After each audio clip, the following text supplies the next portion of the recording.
Сайн байцгаана уу? Хэрвээ танай сургуулийн 10-аас 12 дугаар ангийн сурагчид зураг зүй, мөн технологи гэсэн хоёр хичээлийг хоёулангийн ордог бол дараах тохиргоог хийхийг анхаараарай.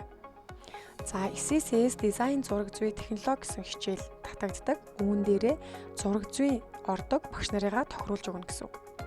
Харин 90 имээрээ салдаг буюу тэд бүлгээр ордог технологи гэсэн хичээлийг эхнүүдэл дээрээ сургалтын менежер маань заавал хичээл нэмэхээр нэмж өгдөг гэсэн үг. Дизайн технологи гэсэн нэршлэр нэмэгдэнэ.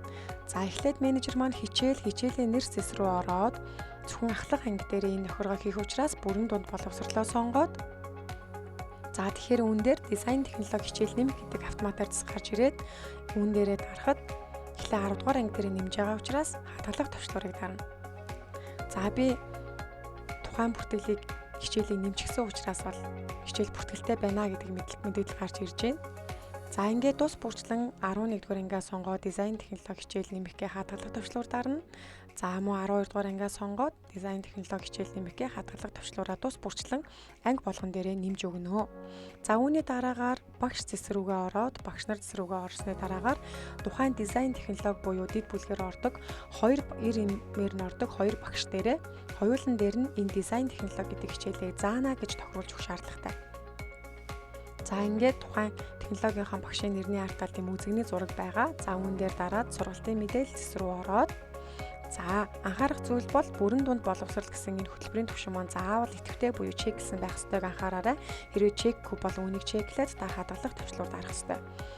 Ингээд дизайн технологи нэмэх гэсэн энэ цэнхэр дээр дараад бүрэн дундаа сонгоод 10 дугаар ангиа сонгоод дизайн технологи чеклээд хадгалах төвчлөрөө дарна. Ингэснээр багшийн заах хичээл бүртгэгдэж байгаа. Дараа нь мөн ижилхэн 11 дугаар ангиа сонгоод чеклээд хадгална. 12 дугаар ангиа мөн ижилхэн дизайн технологи хичээлээ 12 дугаар анги дээр бас нэмэх шаардлагатай учраас анги тус бүрээрээ энэ багшийн заах хичээлийг ингэж бүртгэж өгнө.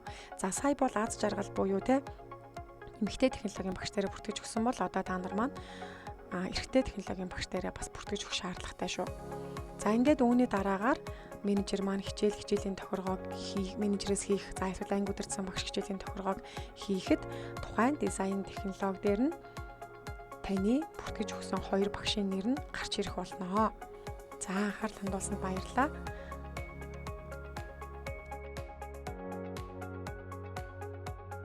Багшийн ажлаа аз жаргалтайгаар хийцгээе.